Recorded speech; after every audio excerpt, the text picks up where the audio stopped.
Good morning बच्चों, कैसे हैं आप? Myself doctor Mamta Shukla, I am here again to teach you 9th class biology, right? I hope you are studying your biology in a very well way and you're enjoying your cold also, right?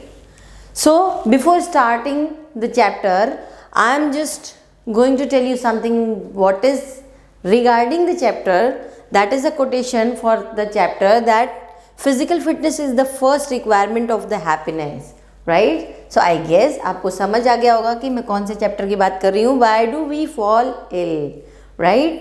So last chapters जितने भी मैंने पढ़ाए हैं, I hope आपने उस सारे chapters cover कर लिए हैं.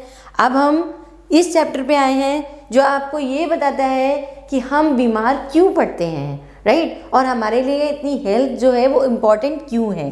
सो फर्स्ट ऑफ ऑल हमें ये जानना ज़रूरी है कि हेल्थ क्या है, right? So health is a state of being well enough to function well physically, mentally and socially. जब आप सारे अपने फंक्शन, चाहे वो सोशल वर्क्स हों, चाहे वो आपके फिजिकल वर्क्स हों, चाहे वो आपके मेंटल वर्क्स हों, अगर वो प्रॉपरली कर पा रहे हैं, वो स्टेट आपकी हेल्थ कहलाती है, राइट? आप तब हेल्दी कहलाते हैं, राइट? डिजीज़ क्या है?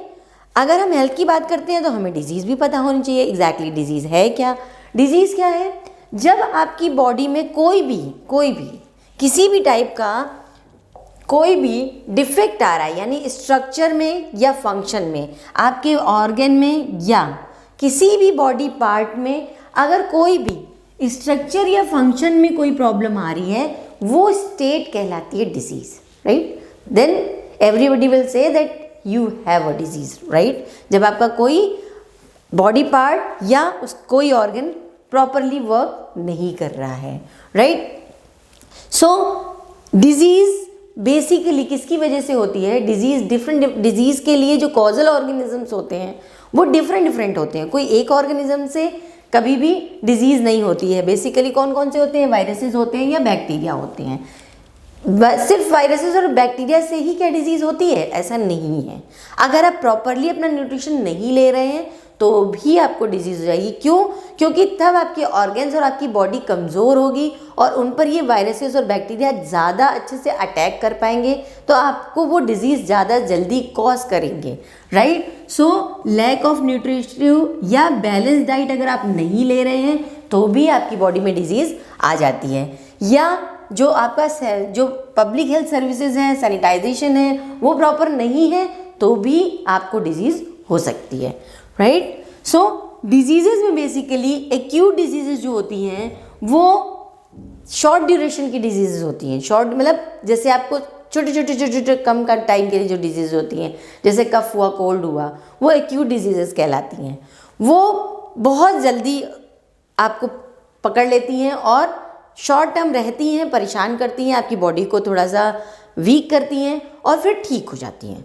बट क्रॉनिक डिजीजेस जो हैं वो धीमे धीमे आपकी बॉडी में डेवलप होती हैं और लॉन्ग टर्म तक रहती हैं और उनके जो इफ़ेक्ट हैं वो भी लॉन्ग टर्म होते हैं, राइट? जैसे आप डायबिटीज़ ले लीजिए, आपको पता ही नहीं चलती, सालों पता नहीं चलता आपकी बॉडी में कहीं पे कोई डिजीज़ हो रही है, राइट? डिजीज़ और इन्फेक्शन दोनों चीज़ें क्या हैं? क्या ये एक दूसरे के पूरक है या सेम वर्ड है? नहीं, ऐसा नहीं है. इन्फेक्शन के थ्रू आपको डिजीज़ होती है, किसी इन्फेक्शन की वजह से आपको कोई डिजीज़ हो सकती है, राइट? लेकिन क्या इनको हम प्रिवेंट कर सकते हैं? क्या हम इनसे बच सकते हैं? हाँ, बिल्कुल बच सकते हैं. कैसे बच सकते हैं?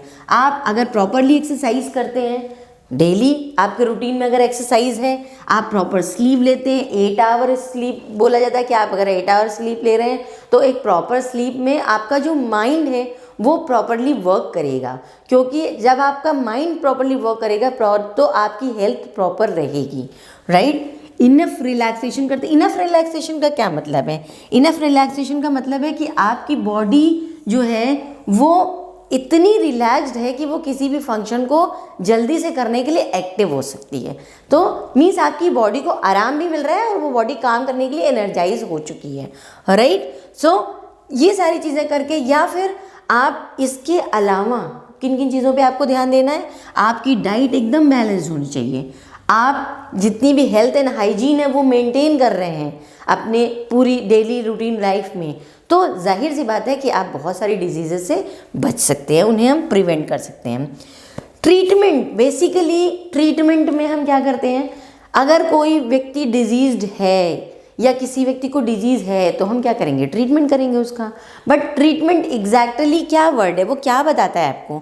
ट्रीटमेंट बताता है कि या तो हम माइक्रोब और पैथोजन को किल कर रहे हैं या हम उसकी इंटेंसिटी को कम कर रहे हैं, दोनों ही चीज़ें ट्रीटमेंट में आती हैं, राइट। ट्रीटमेंट के टाइम में आप यही दो चीज़ें कर सकते हैं कि या तो आप उसकी इंटेंसिटी को कम कर देंगे और या आप उसको पूरी तरीके से न्यूट्रलाइज कर देंगे बॉडी में, राइट। हेल्थ, मैंने आपको बताया कि हेल्थ की क्या कंडीशंस हैं। हेल्थ में बेसिकली जो दो कंडीशंस, इंपॉर्टेंट कंडीशंस हैं जो हेल्थ को डिफाइन करती हैं, वो क्या हैं? आपका फिजिकल और सोशल इन्वायरमेंट। आपका फिजिकल और सोशल इन्वायरमेंट दैट मीन्स आपका physical and social environment that mean क्या चीज़ है कि आपका जितना भी फिजिकल और सोशल इन्वायरमेंट है वो कैसा है, इस बात पे आपकी हेल्थ डिपेंड करेगी पूरी तरीके से। इस बात पे आपकी हेल्थ डिपेंड करेगी पूरी तरीके से कि आपका इन्वायरमेंट कैसा है। इकोनॉमिक कंडीशन पे क्यों डिपेंड करती है हेल्थ? जाहिर सी बात है, अगर इकोनॉमिक कंडीशंस अच्छी नहीं होंगी तो आप न्यूट्रिटिव फूड नहीं ले पाएंगे प्रॉपर बैलेंस्ड अमाउंट में। अगर आप बैलेंस्ड अमाउंट में न्यूट्रिटिव फूड नहीं लेंगे तो आपकी हेल्थ प्रॉपर नहीं रहेगी, ये बिल्कुल तय है, राइट। क्योंकि बैलेंस डाइट सबसे इम्पॉर्टेंट चीज़ है आपकी बॉडी में न्यूट्रिशन को प्रॉपर रखने के लिए और आपकी हेल्थ को अच्छा रखने के लिए, राइट। सो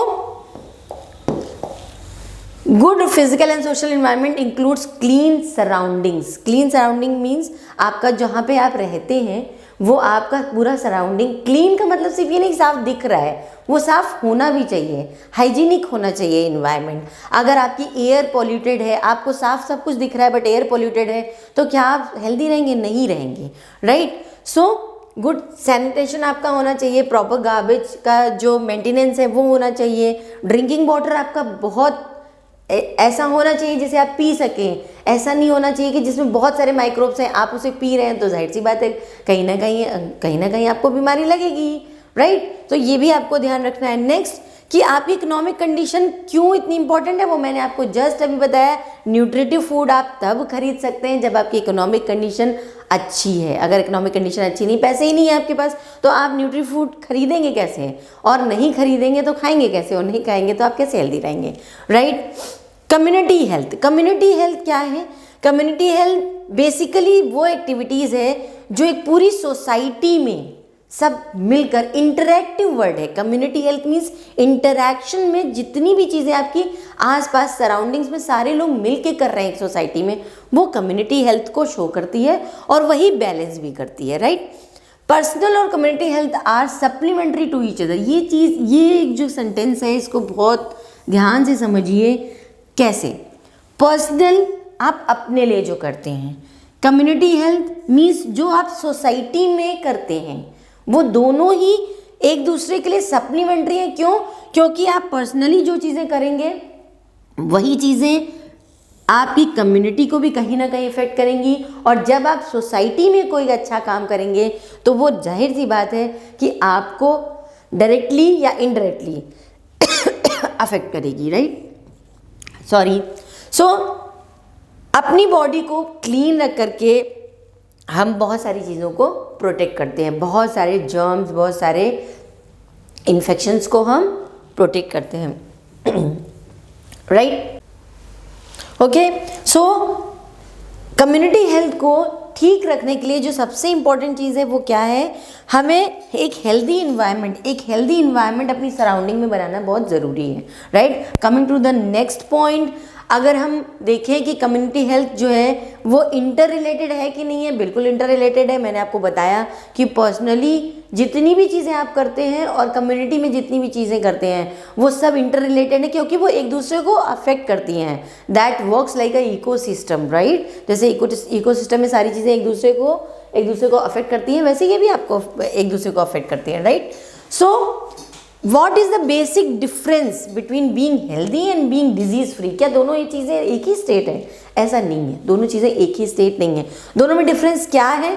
अगर आप हेल्दी हैं, हेल्दी होने का मतलब ये है कि आपकी बॉडी में आप जो फंक्शन कर रहे हैं वो चाहे मेंटल फंक्शन हो, चाहे फिजिकल फंक्शन हो, चाहे वो कोई सोसाइटी में आप कोई वर्क कर रहे हो, आप वो सारे काम करने के लिए प्रॉपरली हेल्दी हैं, प्रॉपरली आप अपना काम कर पा रहे हैं, मीन्स आप उस काम को अच्छी तरीके से कर पा रहे हैं, वो स्टेट आपकी हेल्थ कहलाती है, बीइंग हेल्दी कहलाती है, राइट। डिजीज़ फ्री का मतलब है बस आपको कोई डिजीज़ नहीं है। ज़रूरी नहीं है कि आपको कोई डिजीज़ नहीं है तो आप हेल्दी हैं, ऐसा नहीं है। हो सकता है आपको कोई मेंटल प्रॉब्लम हो, फिर आप क्या करेंगे, राइट। तो आप हेल्दी नहीं है बट आप डिजीज़ फ्री है, अगर आपकी बॉडी में कोई डिजीज़ नहीं है या आपको नहीं पता है तो, राइट। इंडिविजुअल फिजिकल या सोशल एनवायरनमेंट बेसिकली ये तय करते हैं कि आप कितने हेल्दी हैं और क्या क्या चीज़ें आपकी बॉडी में किस लेवल तक सही हैं, ठीक।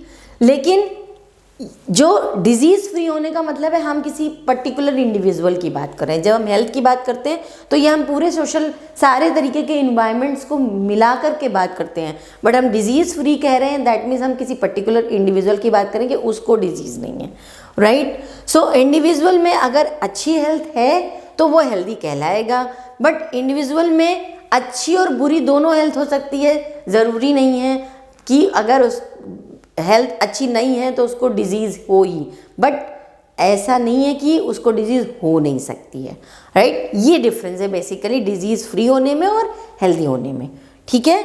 डिजीज़ में बेसिकली हम डिजीज़ की बातें कर रहे हैं तो डिजीज़ को कॉज करने के लिए कौन सी चीज़ें हैं जो कॉज कर सकती हैं, उसके लिए हमें ये जानना ज़रूरी है कि डिजीज़ होने की कंडीशन क्या है, right. So when a person is affected by a disease, either the functioning or appearance of one or more systems, कोई भी ऐसी चीज़ of the body will change for the worse। कहीं ना कहीं आपकी बॉडी का ये मतलब नहीं है कि आपका कोई ऑर्गन खराब हो गया तो नहीं।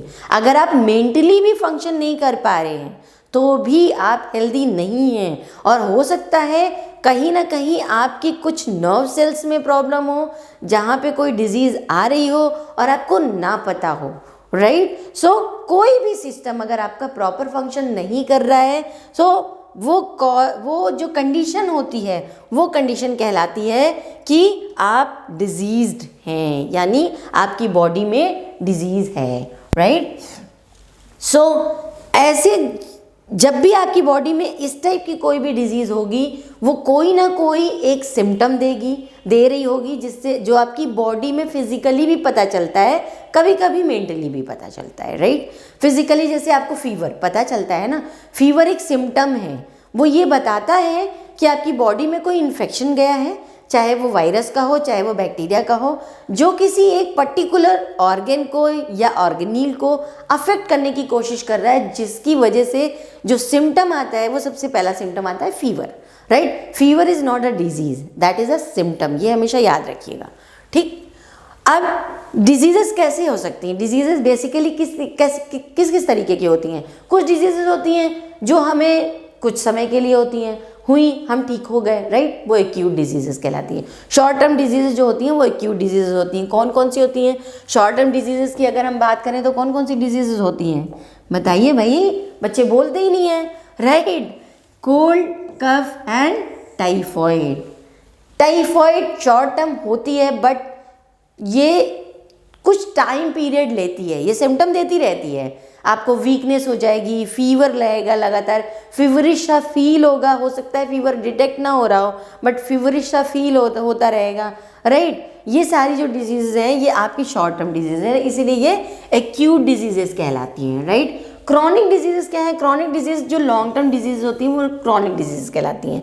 लॉन्ग टर्म डिजीज में क्या है, आपकी बॉडी का कोई ऑर्गन अफेक्ट हो रहा होता है, सिम्टम आपको आते हैं बट आप उन्हें अवॉइड करते रहते हैं और वो इतना बढ़ जाते हैं कि बाद में उस ऑर्गन को बहुत बैडली अफेक्ट करते हैं, just like diabetes, tuberculosis and elephantiasis, right. So these are known as chronic diseases, जो बहुत लॉन्ग टर्म में डेवलप भी होती हैं और बहुत लॉन्ग टर्म तक रहती भी हैं बॉडी में, ठीक है। डिजीजेस में बेसिकली क्या क्या चीज़ें होंगी जिनकी वजह से डिजीजेस होती हैं? पैथोजेंस हो सकते हैं, वायरस होगा, बैक्टीरिया होगा, फंजाई हो सकता है, कुछ प्रोटोजोअन्स होते हैं, वॉर्म्स होते हैं, ठीक है, वो उनकी वजह से हो सकता है। आपने नरिशमेंट नहीं लिया है इसलिए आपकी बॉडी जो है वो बहुत वीक है, पुअर है आपकी हेल्थ, तब भी आपको हो सकता है।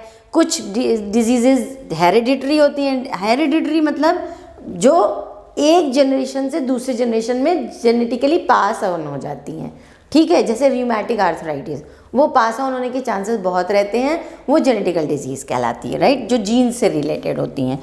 लैक ऑफ प्रॉपर ट्रीटमेंट, आपने अगर आप बीमार पड़े, आपने प्रॉपर ट्रीटमेंट नहीं लिया, हो सकता है थोड़ा सा ट्रीटमेंट लिया, आप ठीक हो गए, आपने ट्रीटमेंट छोड़ दिया, तो डिजीज़ ख़त्म नहीं हुई है, आपने सिर्फ उस डिजीज़ को कुछ टाइम पीरियड के लिए अवॉइड कर दिया है, राइट, उसको न्यूट्रलाइज नहीं किया है, उसको जस्ट इनिबिट किया है, तो उससे बाद में वो डिजीज़ फिर से वापस आ जाएगी जैसे ही वो उतना जितना ड्रग आपके अंदर गया है, उस ड्रग ने जितना फाइट किया है, उस ड्रग की फाइट की वजह से जितनी भी डिजीज़ दबी है, सप्रेस हुई है, वो बाद में जैसे ही उसका इफेक्ट खत्म होगा वापस से आ जाएगी, राइट, वो भी वजह हो सकती है। इन्वायरमेंट पोल्यूशन मतलब आपने अगर आपका जो इन्वायरमेंट है वो पोल्यूटेड है किसी भी तरीके का, एयर पोल्यूशन है, वाटर पोल्यूशन है, तो उस पोल्यूशन की वजह से भी डिजीजेस होती हैं, right. Infectious and non infectious diseases basically infection के बेसिस पे दो तरीके की हो सकती हैं, या इन्फेक्शियस होगी या नॉन इन्फेक्शियस होगी। इन्फेक्शियस का मतलब होता है कोई भी चीज़ बहुत जल्दी स्प्रेड होना, वो इन्फेक्शियस कहलाती है। वो डिजीज़ जो बहुत जल्दी फैलती है वो इन्फेक्शियस कहलाती है। इसका सबसे बेस्ट एग्जाम्पल आपने अभी देखा है कोविड पीरियड में, जो हमारा कोविड-19 है वो बहुत जल्दी फैलता है, इसीलिए वो इन्फेक्शियस डिजीज में आता है वो। और नॉन इन्फेक्शियस डिजीज कौन सी है? नॉन इन्फेक्शियस मीन्स जो जल्दी फैलती नहीं है, जिस बंदे को है, जिस इंडिविजुअल को है उसके पास रहेगी, उसकी बॉडी में रहेगी, बट ऐसा नहीं है कि उसके साथ मिलने से दूसरे को हो जाएगी, राइट। तो इन्फेक्शियस में जैसे आपको समझ में आ ही रहा होगा कि इन्फेक्शियस में कौन कौन सी डिजीजेज आती हैं जो बहुत जल्दी फैलती हैं, वायरल डिजीजेज में सबसे ज़्यादा आती हैं, राइट। सो इन्फेक्शियस में सबसे ज़्यादा वायरल डिजीज़ होती हैं जो बहुत जल्दी फैलती हैं। बैक्टीरिया फंजाई से होने वाली भी डिजीज़ फैलती हैं, इन्फेक्शियस होती हैं, लेकिन सबसे ज़्यादा इन्फेक्शियस वायरल डिजीजेज ही होती हैं, राइट। नॉन इन्फेक्शियस में जैसे आर्थराइटिस हो गया, हार्ट डिजीजेज हो गई, किसी को हार्ट अटैक पड़ता है तो ऐसा तो नहीं एक को पड़ रहा है तो दूसरे को उससे मिलने से पड़ जाएगा, नहीं, अगर उसका हार्ट हेल्दी है तो उसको ये डिजीज़ नहीं होगी, राइट। सो आप देख सकते हैं ये सार्स वायरस है। सार्स वायरस अभी बहुत ज़्यादा नॉलेज में है लोगों के, बहुत ज़्यादा डिस्कशंस हो रहे हैं, बहुत ज़्यादा इस पर वैक्सीनेशन की प्रोसेस खोजी जा रही है, वैक्सीन्स खोजी जा रही हैं। सो आप देख सकते हैं कि जो सार्स वायरस है वो कैसा वायरस है, जानते हैं कैसा वायरस है? रेट्रो वायरस है, यस, रेट्रो वायरस है। रेट्रो वायरस का मतलब क्या होता है? जिसका जेनेटिक मटेरियल आरएनए होता है। ये मैंने आपको पहले भी चैप्टर में समझाया है, अभी भी बता रही हूँ। ये डिफरेंट टाइप के वायरसेस होते हैं, जैसे ट्रिपैनोसोमा है। ट्रिपैनोसोमा क्या कॉज करता है? स्लीपिंग सिकनेस कॉज करता है। स्लीपिंग सिकनेस का क्या मतलब होता है? बहुत नींद आती है, राइट, बहुत नींद आती है। स्टेफाइलोकोकस बैक्टीरिया, स्टेफाइलोकोकस क्या करता है? स्टेफाइलोकोकस क्या कर रहा है? स्टेफाइलोकोकस बहुत सारी चीज़ें का कॉज करता है, जिनमें से एक होता है एक्ने, राइट। लोग बहुत परेशान रहते हैं, राइट। लिशमैनिया है, लिशमैनियासिस कॉज करता है। एंड राउंड वॉर्म क्या करता है? ये स्मॉल इंटेस्टाइन में पाया जाता है बेसिकली, राइट। इसका जो टेक्निकल नेम है एस्कैरिस कहते हैं इसको बेसिकली, राइट। और ये स्मॉल इंटेस्टाइन में जाकर के बहुत सारी प्रॉब्लम्स क्रिएट करता है, ठीक है। आई होप कि आपको समझ में आ रही है बात जो बताई जा रही है, और आप प्लीज़ इसका स्क्रीनशॉट ले सकते हैं कि कौन कौन से हमारे पैथोजेंस हैं या कौन कौन से कॉजल ऑर्गेनिजम्स हैं और वो क्या क्या कॉज कर रहे हैं, ठीक है। मैं इधर हो जाती हूँ तो आप इसका स्क्रीनशॉट ले सकते हैं, राइट। ले लिया? ओके। माइक्रो ऑर्गेनिज्म कौन कौन से हैं? आपके वायरसेस हो सकते हैं, और कौन से हो सकते हैं? बैक्टीरिया हो सकते हैं, फंजाई हो सकते हैं, प्रोटोजोन्स हो सकते हैं, वॉर्म्स हो सकते हैं। कॉज क्या क्या चीज़ें कर सकते हैं, ये आपके लिए बहुत इंपॉर्टेंट टेबल है। इसको प्लीज़ स्क्रीनशॉट ले लीजिए ताकि आप याद कर सके एक ही बार में कि कौन कौन से ऑर्गेनिज्म से कौन कौन सी बीमारियां होती हैं। ये मोस्ट इम्पॉर्टेंट है आपके एग्ज़ाम के लिए। ये पूछा जाता है, ऐसे ही पूछा जाता है। आपको दे दिया जाएगा वायरस से कॉज होने वाली डिजीज़ के नाम बताइए, 2 डिजीज़ के नाम बताइए, कौन कौन से होती हैं। कॉमन कोल्ड हो सकता है, इन्फ्लुएंजा हो सकता है, मीजल्स हो सकता है, chicken pox, AIDS, hepatitis B, अब तो आप कोविड भी डाल सकते हैं, कोविड-19 भी वायरसेस का ही है। बैक्टीरिया में क्या है, बैक्टीरिया से कॉलेरा होता है, टाइफाइड होता है, जितने ड्रिंकिंग वाटर वाले मैक्सिमम होते हैं, टीबी होता है, टेटनस होता है, एंथ्रैक्स होता है। एंथ्रैक्स कौन सी बीमारी है पता है? इससे ये रेस्पिरेटरी बीमारियां हैं, ये रेस्पिरेटरी बीमारी है। एंड फूड पॉइजनिंग होती है, राइट। ये सारी बीमारियां कैसे होती हैं? बैक्टीरिया से होती हैं। फंजाई से क्या होती है? जितने भी स्किन इन्फेक्शंस आपने देखे वो मैक्सिमम फंजाई के होते हैं, ठीक है, ये मैक्सिमम फंजाई के होते हैं, राइट। प्रोटोजोवन से क्या होता है? मलेरिया होता है, काला ज़र होता है, अमीबिक डिसेंट्री होती है, स्लीपिंग सिकनेस आपको मैंने अभी पीछे दिखाया, इसका कॉजल ऑर्गेनिज्म भी दिखाया। वॉर्म्स से क्या होता है? इंटेस्टाइनल जितने भी डिसऑर्डर्स होते हैं बेसिकली वो वॉर्म्स से ही होते हैं, इंटेस्टाइनल इन्फेक्शन। और एलिफेंटियासिस में क्या होता है?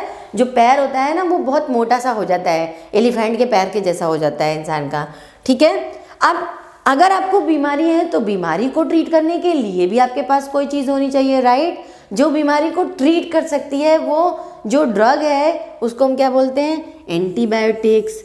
एंटीबायोटिक सबको ट्रीट कर सकती है, सब मतलब जितने भी आपके कॉजल ऑर्गेनिजम्स हैं इन पे काम कर सकती है, ऐसा नहीं है। एंटीबायोटिक्स जो हैं बेसिकली दी जाती हैं, वायरल डिजीजेस में भी दी जाती हैं, बट वो एंटीवायरस नहीं होती हैं, वो एंटीबायोटिक है। तो मोस्टली जो एंटीबायोटिक्स प्रिपेयर की जाती हैं वो अगेंस्ट बैक्टीरिया प्रिपेयर की जाती हैं, बैक्टीरिया को मारने के लिए प्रिपेयर की जाती है, उनको न्यूट्रलाइज करने के लिए प्रिपेयर की जाती हैं, राइट। अब ये करती क्या है, कैसे ये प्रिवेंट कर रही है डिजीजेस को? एंटीबायोटिक्स या तो बायोकेमिकल पाथवे को ब्लॉक करती हैं। किस बायोकेमिकल पाथवे को? जो कॉजल ऑर्गेनिज्म है वो कोई ना कोई बायोकेमिकल पाथवे, भाई वो भी लिविंग ऑर्गेनिज्म है, जैसे हमारे अंदर सारी रिएक्शंस होती हैं हमारी बॉडी की वाइटल एक्टिविटीज़ को करने के लिए, उनके अंदर भी होती हैं। तो उनमें से कुछ बायोकेमिकल पाथवेज हैं जिनको ये इनिबिट कर सकती हैं, राइट। बायोकेमिकल पाथवे इनिबिट करेंगे, हमारा भी कोई इनिबिट कर देगा तो हम मर जाएंगे, उनका भी कोई इनिबिट कर देगा तो वो मर जाएंगे, राइट। तो वो या तो बायोकेमिकल जो पाथवेज हैं उनको इनिबिट कर देती है, जैसे जो पेनिसिलिन है वो क्या करती है? बैक्टीरिया की सेल वॉल फॉर्मेशन को नहीं होने देती, राइट। अभी आपको मैं आगे बताऊंगी। और जो या फिर वो दो ही चीज़ें हो सकती हैं, बायोकेमिकल पाथवे को इन्फेक्ट करके उसकी ग्रोथ को रोक देगी, राइट, या फिर उसके किसी पर्टिकुलर चीज़ को किसी पर्टिकुलर रिसेप्टर को या पर्टिकुलर एक उसमें पाए जाने वाली चीज प्रोटीन को इनिबिट करके उसकी ग्रोथ को तो रोकेगी, उसको पूरी तरीके से नष्ट भी कर सकती है, राइट। इस तरीके से काम करती है। जैसे पेनिसिलिन का क्या है? वो सेल वॉल बिल्ड नहीं होने देती है, सेल वॉल बिल्ड नहीं होने देगी तो क्या होगा? ग्रोथ नहीं होगी। बैक्टीरिया ऐसा नहीं पूरे मर जाएंगे, बट बैक्टीरिया जहाँ पे हैं जिस कंडीशन में वहीं रुक जाएंगे, उनकी ग्रोथ नहीं होगी तो कुछ टाइम पीरियड बाद जब उनका टाइम पीरियड कंप्लीट होगा तो वो वैसे ही मर जाएंगे, राइट। सो एंटीबायोटिक्स बेसिकली बैक्टीरिया के अगेंस्ट ही काम करती हैं, वायरल डिजीजेज में दे दी जाती हैं, बट ऐसा नहीं कि वो प्रॉपरली वर्क कर रही हूँ, ठीक।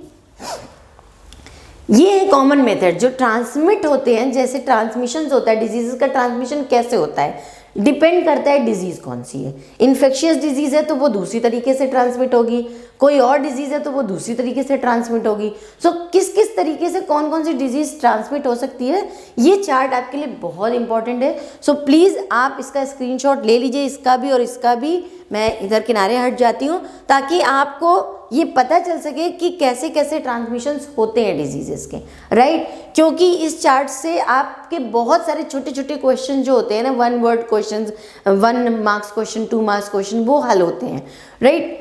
जैसे ट्रांसमिशन कैसे होता है डिजीजेस का, जो बेसिक इन्फेक्टेड पर्सन है अगर उसका इन्फेक्शन कहीं और से फैलेगा तो या तो डायरेक्ट कांटेक्ट से फैल सकता है, राइट। अगर कोई पर्सन इन्फेक्शियस डिजीज है तो डायरेक्ट कांटेक्ट हुआ, फैलेगा हेल्दी पर्सन में, राइट। एयर के थ्रू फैल सकता है। इनडायरेक्ट कांटेक्ट में क्या है, इनडायरेक्ट कांटेक्ट में जैसे कोई चीज़ उसने यूज़ की और वो उसकी यूज़ की हुई चीज़ आपने यूज़ कर ली, ये इनडायरेक्ट कांटेक्ट होता है। तब हो सकता है फूड के थ्रू हो सकता है, राइट। और कुछ चीज़ें ऐसी होती हैं, कुछ बीमारियां ऐसी होती हैं जो आप किसी भी तरीके का डायरेक्ट इनडायरेक्ट कांटेक्ट करें नहीं फैलेगी, लेकिन कुछ वेक्टर्स होते हैं, अगर वो वेक्टर्स इन्वॉल्व हैं तो वो वेक्टर्स के थ्रू फैलती है।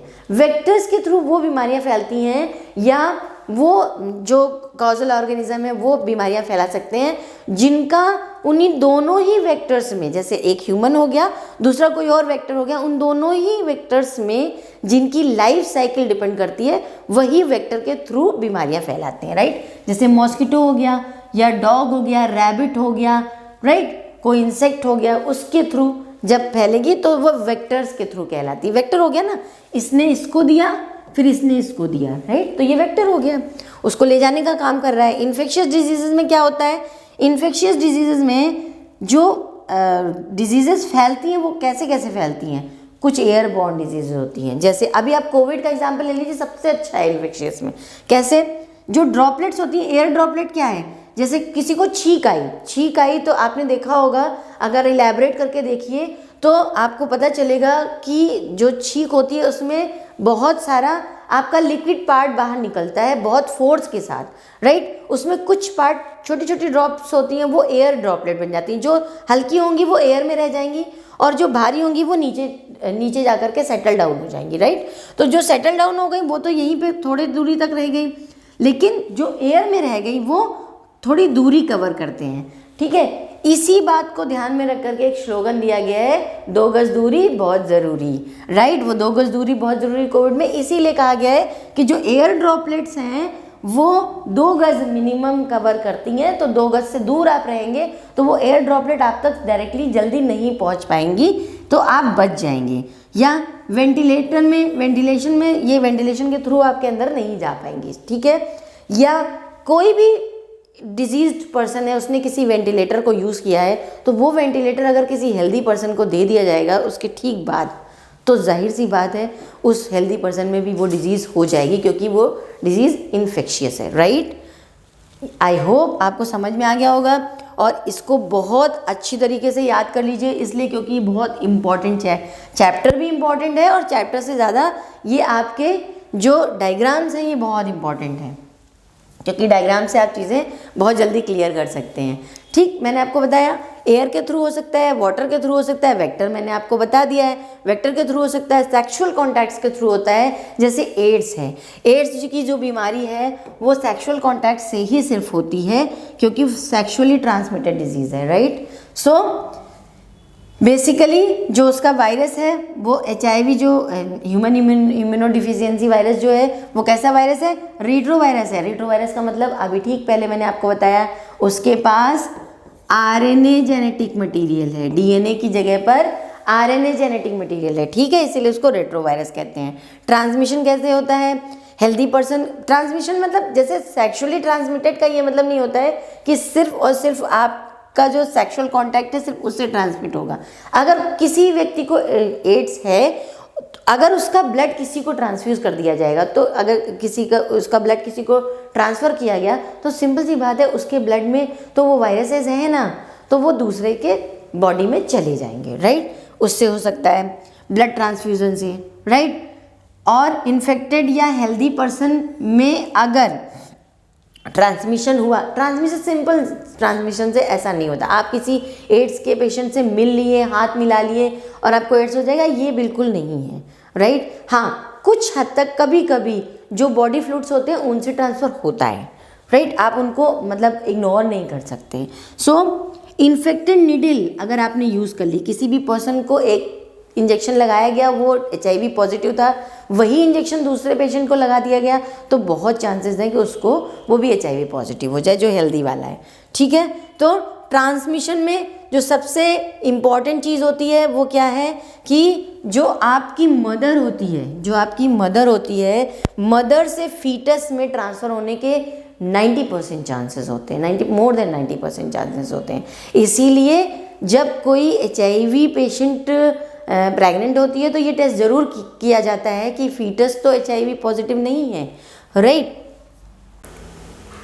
सो बेसिक प्रिवेंटिव पॉइंट्स क्या होते हैं, अगर हम प्रिवेंशन करना चाहते हैं एड्स की तो कैसे प्रिवेंट करेंगे। सबसे जो इम्पॉर्टेंट होता है ब्लड ट्रांसफ्यूज़न।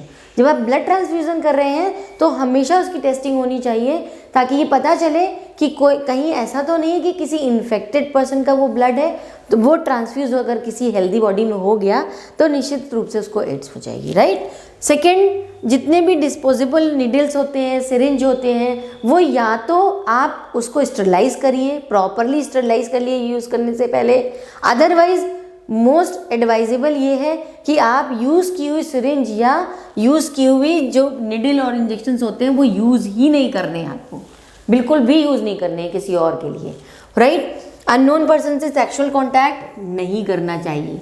क्यों? क्योंकि ये सेक्सुअली ट्रांसमिटेड डिजीज़ है, राइट। आपको नहीं पता किसको एड्स है किसको नहीं, क्योंकि वो उसके कोई सिम्टम्स नहीं आते हैं प्रॉपरली। आप जो भी रेजर्स यूज़ होते हैं या कोई ऐसे इंस्ट्रूमेंट्स यूज़ होते हैं जिसमें कोई भी बॉडी फ्लूइड लग सकता है किसी भी पर्सन का, वो किसी और पर्सन को कभी यूज़ नहीं करना चाहिए, राइट।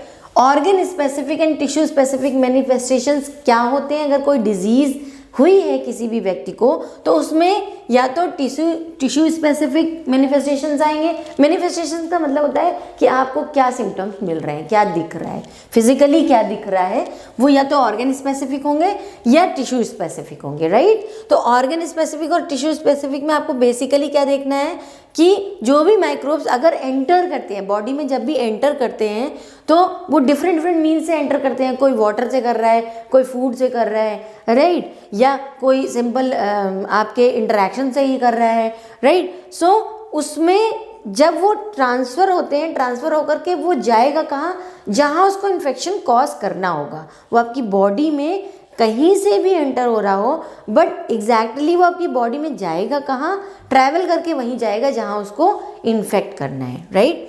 सो जैसे माइक्रोब्स जो होते हैं वो बैक्टीरिया हुआ या ट्यूबरकुलोसिस का बैक्टीरिया हुआ, कोई भी हुआ, वो एंटर करेगा कहाँ से, आप इनहेल करते हो लंग्स में एंटर कर जाएगा। अगर लंग्स का बैक्टीरिया है तो मीन्स लंग्स की ट्यूबरकुलोसिस अगर उसको कॉज करनी है तो वो कहीं से भी एंटर करे बट जाएगा कहाँ, आपके लंग्स में जाएगा, पूरा मूवमेंट करके लंग्स में पहुँचेगा, वहाँ पे इन्फेक्शन कॉज करेगा, राइट। अगर माइक्रोब्स जो है वो आपका टाइफॉइड का है तो वो कहाँ जाएगा, गट में जाएगा। अगर वो लीवर को इन्फेक्ट करने वाला बैक्टीरिया है तो कहाँ जाएगा, लीवर में जाएगा, राइट। चाहे वो वाटर के थ्रू जा रहा हो, एयर के थ्रू जा रहा हो, किसी के थ्रू जा रहा हो, तो जा तो आपके माउथ में रहा है लेकिन जाके वो रुकेगा कहाँ, लीवर में रुकेगा, क्योंकि उसको लीवर का इन्फेक्शन करना है, ठीक है। सो वायरसेस जो होते हैं, जैसे आपकी बॉडी में जो वायरसेस होते हैं वो सेक्सुअल ऑर्गन्स से सेक्सुअली ट्रांसमिटेड होते हैं, तो सेक्सुअल ऑर्गन्स में सबसे पहले जाते हैं, लेकिन पूरी बॉडी के इम्यून सिस्टम को उनको इन्फेक्ट करना होता है तो वो पूरी बॉडी में लिम्फ के थ्रू फैलते हैं और पूरी बॉडी पार्ट्स के जितना भी इम्यून सिस्टम है उसको कैप्चर करते हैं, उसको सबसे पहले वो ख़त्म करते हैं ताकि आप और डिजीज़ेस के लिए प्रोन हो जाएं, राइट। सो जैसे जापानीज़ इंसेफेलाइटिस जो होता है इसको हम कहते हैं ब्रेन फीवर भी बोलते हैं ना। तो ब्रेन फीवर है तो ये कहाँ जाएगा, एंटर कहीं से भी हो बॉडी में, लेकिन कहाँ जाएगा, मॉस्किटो बाइट से एंटर होता है बेसिकली, पर जाएगा कहाँ पे, ब्रेन में जाता है और वहीं पर इन्फेक्शन कॉज करता है। तो ये डिपेंड करता है, ये आपके इन्फेक्शन पर डिपेंड नहीं करेगा कि वो कहाँ से आया है, बट इस पर डिपेंड करेगा कि वो किस ऑर्गन को इन्फेक्ट करने जा रहा है, राइट। ट्रीटमेंट जो बेसिकली आपको दिए जाते हैं किसी भी डिजीज़ के थ्रू, जो ट्रीटमेंट डिजीज़ के लिए जो ट्रीटमेंट दिए जाते हैं वो ट्रीटमेंट आपके सॉरी 2 तरीके के हो सकते हैं, यानी 2 बेसिक पॉइंट्स पे वो कवर अप करते हैं। जैसे पहला जो बेसिक पॉइंट होता है वो क्या होता है, ट्रीटमेंट देने के लिए किसी भी डिजीज़ के इफेक्ट को रिड्यूस करना, कम करना, राइट। डिपेंड करता है डिजीज़ क्या है, डिजीज़ आप रिड्यूस कर सकते हैं या नलीफाई कर सकते हैं, या माइक्रोब को पूरी तरीके से किल कर देना, राइट। अगर जैसे आपको मान लीजिए फीवर है, पेन है, लूज मोशंस हैं, ठीक है, तो क्या होगा, हम उनको पहले तो क्या करेंगे, पहले तो इसका इफेक्ट कम करेंगे ना। जो फीवर है वो उसका इफेक्ट पहले कम किया जाता है, क्योंकि फीवर क्या है, फीवर मैंने आपको बताया वो डिजीज़ नहीं है, वो सिम्टम है।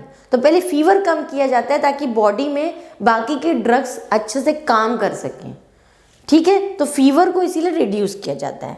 लेकिन माइक्रोब्स जब जो डिजीजेस बड़ी होती हैं उसमें एंटीबायोटिक्स अगर आप ले रहे हैं तो वो क्या करती हैं, वो माइक्रोब्स को पूरी तरह ख़त्म करने के लिए इनिशिएटिव्स लेती हैं, ठीक, इनिशिएटिव्स लेती हैं, माइक्रोब्स को ख़त्म करने की कोशिश करती हैं ताकि वो डिजीज़ पूरी तरीके से नलीफाई हो सके आपकी बॉडी में, ठीक है। प्रिवेंशन का जो प्रिंसिपल बेसिक है वो क्या है, जनरल वेज ऑफ प्रिंसिपल्स हो सकते हैं, राइट। जब प्रिवेंशन के जनरल वेज हो सकते हैं, जनरल वेज में आप कैसे कैसे करेंगे, आपने पब्लिक हाइजीन कर ली, राइट है, पब्लिक हाइजीन आपने अच्छा कर लिया।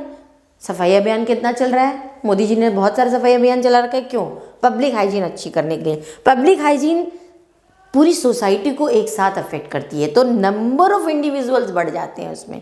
अगर आपने पब्लिक हाइजीन पे काम कर लिया तो बहुत सारे नंबर्स ऐसे होंगे जो कम हो जाएंगे आपके डिजीज, इसलिए पब्लिक हाइजीन पे काम करना बहुत इंपॉर्टेंट होता है, राइट। तो प्रॉपर फूडिंग, प्रॉपर जितने भी सैनिटाइजेशन है उन पे अगर आप काम कर रहे हैं तो इन्फेक्शन कम होने के चांसेस हो जाते हैं, राइट। एयरबोर्न डिजीजेज जो होती हैं उनको आप कैसे प्रिवेंट कर सकते हैं, जनरली कैसे प्रिवेंट कर सकते हैं। एयर की जो डिजीजेज होती हैं वहाँ पर, जैसे अभी आपको कोविड-19 में क्या कहा जा रहा है कि आप गैदरिंग मत करिए, क्यों, गैदरिंग करेंगे तो आपके इन्फेक्शंस बढ़ेंगे, right. Man to man contact होगा तो कॉन्टैक्ट से वो इन्फेक्शन बढ़ रहा है तो वो बढ़ेगा, इसलिए गैदरिंग नहीं करेंगे आप। तो एयरबोर्न डिजीजेज जितनी भी होती हैं उनमें ऐसा मना किया जाता है कि आप गैदरिंग मत करिए, जिससे आपको और सोसाइटी को कोई प्रॉब्लम ना हो, इन्फेक्शन धीमे फैले, तेज़ ना फैले। और drinking water, safe drinking water, जो ड्रिंकिंग वाटर से फैलने वाली बीमारियां आप उन पे ही कवर कर सकते हैं इसके थ्रू।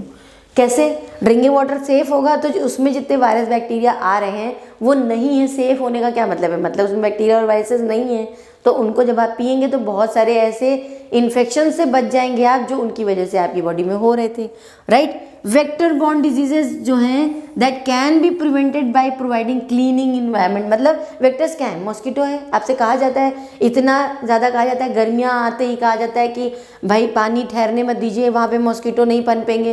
तो वो क्या है, वो बहुत सारी बीमारियों के लिए वेक्टर है। अगर आप उसको पनपने ही नहीं देंगे, वेक्टर में मैंने आपको इससे जस्ट पहले अभी बताया कि जो वेक्टर्स के थ्रू जो भी डिजीजेस फैलती हैं उसमें वो इसलिए फैलती हैं क्योंकि दोनों में, होस्ट में और वेक्टर में, वो जो भी कॉजल ऑर्गेनिज्म है उसकी लाइफ दोनों पे डिपेंड करती है। कोई एक चीज़ तोड़ दीजिए, लाइफ उसकी लाइफ साइकिल कंप्लीट नहीं होगी, लाइफ साइकिल कंप्लीट नहीं होगी तो वो डिजीज़ नहीं फैला सकता है, राइट। सो आप क्या करते हैं, आप ये देखते हैं कि आप इसको कैसे प्रिवेंट कर सकते हैं। ये आपका जनरल वेज हो गए प्रिवेंशन के, ठीक। स्पेसिफिक वेज में क्या होता है, स्पेसिफिक वेज में आप वैक्सीनेशन, सुना है आपने, वैक्सीनेशन करते हैं हम, वैक्सीन ढूंढी जा रही है ना कोरोना वायरस की, कुछ लोग बोल रहे हैं ढूंढ भी ली गई है, राइट। वैक्सीनेशन की प्रोसेस चल रही है, कितनी सक्सेसफुल होगी ये तो फ्यूचर बताएगा। बट वैक्सीनेशन क्यों कर सकते हैं, वैक्सीनेशन क्या करता है, आपने को एक बैक्टीरिया ने अटैक किया, राइट, आपकी सेल में गया, डिजीज कॉज कर रहा है, ठीक है।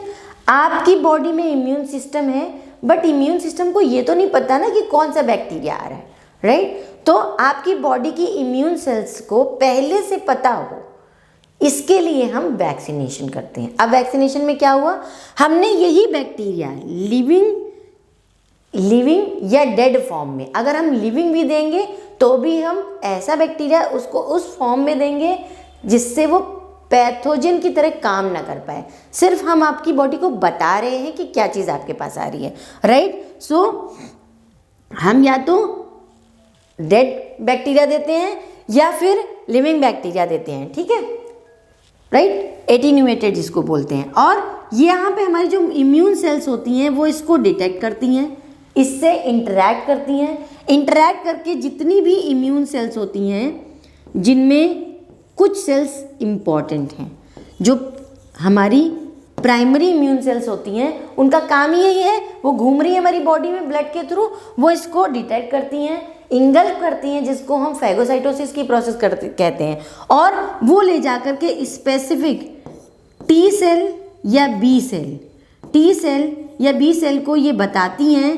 कि कौन सा बैक्टीरिया हमारे अंदर या कौन सा वायरस हमारे अंदर आया है, राइट। अगर वो बी सेल को बताने वाला बैक्टीरिया होगा तो बी सेल को बताया जाएगा, यानी अगर वो एक्सोजीनस है तो वो बी सेल उसको डील करेगी, अगर वो एंडोजीनस है तो टी सेल उसको डील करेगी। एक्सोजीनस मतलब बाहर से आने वाला बैक्टीरिया, एंडोजीनस मतलब जैसे वायरसेस होते हैं वो पहले आपकी बॉडी में जाते हैं, आपकी अपनी सेल पे अटैक करते हैं, आपकी सेल अब फॉरेन मटेरियल की तरह काम करने लगती है तो वो एंडोजीनस हो गई, राइट। उसको टी सेल जा करके काम करेगी उसके ऊपर, और बी सेल जो बाहर से बैक्टीरिया आते हैं, वायरसेस आते हैं, बाकी के प्रोटोजोन्स वगैरह आते हैं, वो सब फॉरेन मटेरियल हैं, तो वो आप उसको डील करने के लिए बी सेल काम करेगी।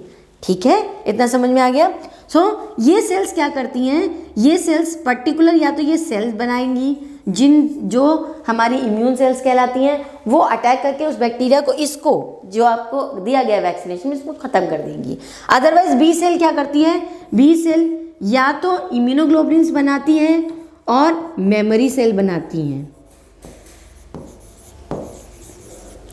राइट। इम्यूनोग्लोबुलिन्स और मेमोरी सेल बनाती है। इम्यूनोग्लोबुलिन का काम क्या है, ये फाइट करेगी इस बैक्टीरिया से, फाइट करके इसको नल्लीफाई करेगी, ठीक है। और मेमोरी सेल क्या करेगी, वो याद रखेगी, ताकि जब आगे कोई बैक्टीरिया आएगा, यही बैक्टीरिया जैसे ही आपके अंदर एंटर करेगा, इसको याद रहेगा कि ये बैक्टीरिया मेरे पास पहले से आया था, तो इसके लिए इतनी सारा काम नहीं करना पड़ेगा, ये सीधे सीधे इम्यूनोग्लोबुलिन्स बनाएगी और इम्यूनोग्लोबुलिन बना के उस बैक्टीरिया को ख़त्म कर देगी, राइट। ये हमारे बॉडी में जो हमारा होस्ट जो बॉडी होती है वो इस तरह फंक्शन करती है, हमारा इम्यून सिस्टम इस तरह वर्क करता है ताकि वो बाहर के बैक्टीरिया और वायरसेस से लड़ सके, राइट। ये बहुत इंपॉर्टेंट टेबल है आपके लिए, इस टेबल को बिल्कुल स्क्रीनशॉट करके रट के रखिए, ये बहुत इंपॉर्टेंट है, राइट। ये बेसिकली डिजीजेस दी गई हैं आपको, पैथोजन दिए गए हैं आपको, राइट। डिजीजेस कौन सी है, मलेरिया है जो प्रोटोजोन से होती है, और प्रोटोजोन से इसके सिम्टम्स क्या आते हैं, रिकरेंट फीवर आएगा, या चिल मतलब ठंड के साथ जो फीवर आता है वो उसको चिल्स बोलते हैं, राइट। कौन फैलाता है, फीमेल एनोफिलीज मॉस्किटो फैलाती है, फीमेल एनोफिलीज मॉस्किटो फैलाती है। ये बहुत इंपॉर्टेंट पॉइंट है, इसको बिल्कुल नोट डाउन करके रखिए, ठीक है। और कॉकरोचेस के थ्रू फैल सकता है, टाइफॉइड है, एड्स है, डेंगू है, वॉर्म्स हैं, कालाजार है, राउंड वॉर्म्स है, सार्स कोविड जो अभी आया है, swine flu, bird flu, Ebola, right. Pathogens में जो है आपका, ये सारे आप याद रखिएगा कि कौन कौन सा पैथोजन है और उससे कौन कौन सी डिजीजेस फैल रही हैं, राइट। कैरियर कौन कौन से हैं, जैसे सैंड फ्लाई कैरियर है किसके लिए, कालाजार के लिए, ठीक, यानी वेक्टर का काम कर रही है। फीमेल एडीज जो होती है मॉस्किटो, वो डेंगू फीवर फैलाती है। ये बहुत इंपॉर्टेंट पॉइंट्स हैं, राइट। ब्रेन फीवर फैलाता है, ठीक है, ठीक, क्लियरली इतनी चीज़ समझ में आ गई। इसको बहुत अच्छे से ध्यान में रखिए और इसको याद करके रखिए, राइट।